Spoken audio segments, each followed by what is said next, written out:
नमस्कार. आज मी तुम्हाला एक ज्योती रानडे यांचा म्हटलं तर लेख, म्हटलं तर एक अमर प्रेम कथा, खरी आजच्या काळात घडलेली, त्याच्याबद्दल वाचून दाखवते. नाव आहे चंद्र आहे साक्षीला. अमेरिकेतील ह्युस्टन गावच्या एका शांत उपनगरात रीड वाईजमन नावाचा इंजिनियर आणि त्याची पत्नी कॅरॉल यांनी वैवाहिक आयुष्याची स्वप्न रंगवली. कॅरॉल एक उत्तम पेडियाट्रिक नर्स होती. नवजात बालकांची काळजी घेणारी, कोमल हातांनी त्यांना जवळ घेऊन औषधोपचार करणारी कॅरॉल समाजात प्रिय होती. त्यावेळी रीड हा नेव्हीमध्ये काम करत होता. नासा कंपनीने अवकाशात जाण्यासाठी अंतराळवीर शोधण्याची मोहीम सुरू केली होती. त्यात त्याची निवड झाली होती. अंतराळवीर म्हणून मिळणाऱ्या ट्रेनिंगसाठी घरदार सोडून त्या कार्याला वाहून घ्यावं लागतं. मुली लहान होत्या, त्या भेटत नसत. तेव्हा कॅरोलने त्याला एकच सांगितलं, रीड, तू अवकाशात जा, ताऱ्यांजवळ जा, मी इथून तुला पाहत राहीन. 2 मुलींची काळजी घेत, नर्सिंगच्या शिफ्ट सांभाळत, रीडचं मनोधैर्य वाढवत कॅरॉल आला दिवस चंदेरी करत होती. पण एके दिवशी त्यांच्या आयुष्यात प्रचंड वादळ आलं. कॅरॉलला कॅन्सरचं निदान झालं. रीड व मुली तिच्या पाठीशी भक्कम उभ्या राहिल्या. पण ती रीडला त्याच्या प्रत्येक मोहिमेच्या तयारीसाठी प्रोत्साहन देत राहिली. Don't stop your dream because of me. Keep reaching for higher places. असं ती सतत सांगायला लागली. तुझं स्वप्न साकार करण्यासाठी माझ्यासाठी तू थांबू नकोस. तुझ्या प्रगतीचा आलेख सतत नवीन उंची गाठू दे. तिने 5 वर्ष धैर्याने, शांतपणे व अविश्वसनीय ताकदीने आजाराशी लढा दिला. पण परमेश्वरी इच्छेपुढे कुणाचं काही चालत नाही. 17 मे 2020 रोजी वयाच्या 46व्या वर्षी कॅरॉलने जगाचा निरोप घेतला. रीडच्या आयुष्यात खोल, कधीही न भरून येणारी पोकळी निर्माण झाली. एक पोकळी, एक प्रचंड खड्डा, एक विवर. पण त्यांच्या मुलीसाठी तो घट्ट राहिला. आयुष्याला अर्थ देणारी, त्याला प्रोत्साहन देणारी कॅरॉल त्यांना सोडून अनंताच्या प्रवासासाठी गेली होती. रीड सतत जगण्याचा अर्थ शोधत होता. कॅरॉलला अंतराळ, तारे किती आवडायचे. तिने ते बघितले असतील का? मला दिसेल का ती परत? कुठे शोधू मी तिला? अशा अनेक प्रश्नांची साखळी रीडला उत्तर शोधण्यासाठी भाग पाडत होती.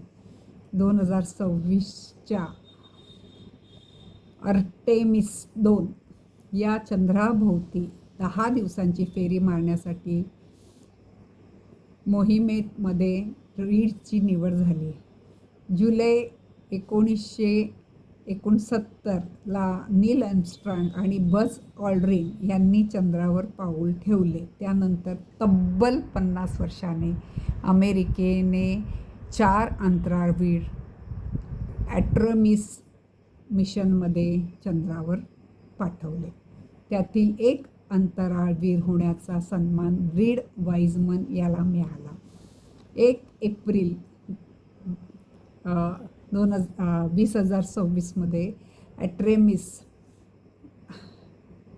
2026 क्रू इंटेग्रिटी नावाच्या स्पेसक्राफ्टमध्ये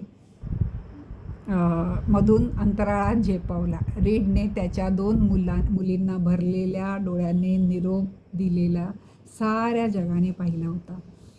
कॅरॉलने दिलेली जिद्द, तिने दिलेले प्रोत्साहन, तिने केलेलं प्रेम बरोबर घेऊन रीड पृथ्वीपासून 2,52,756 मैलावर चंद्राजवळ त्याच्या 3 साथीदाराबरोबर पोचला. चंद्रावरून निळ्या रंगाची गोल पृथ्वी पाहताना डोळ्याचं पारणं फिटलं. साऱ्या जगाचे डोळे त्याच्याकडे लागले होते. दुर्दम्य महत्त्वाकांक्षा आणि अविरत कष्ट करून आर्टेमिस क्रू चंद्रावर पोहोचला.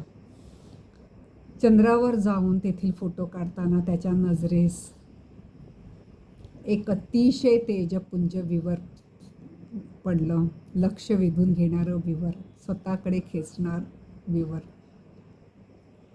त्या विवराकडे बघत चारही अंतराळ वीर थबकले. एकमेकात चर्चा करून हॅन्सन या रीडच्या साथीदाराने नासाला सांगितले, "it is a bright spot on the moon and we would like to call it as Carol."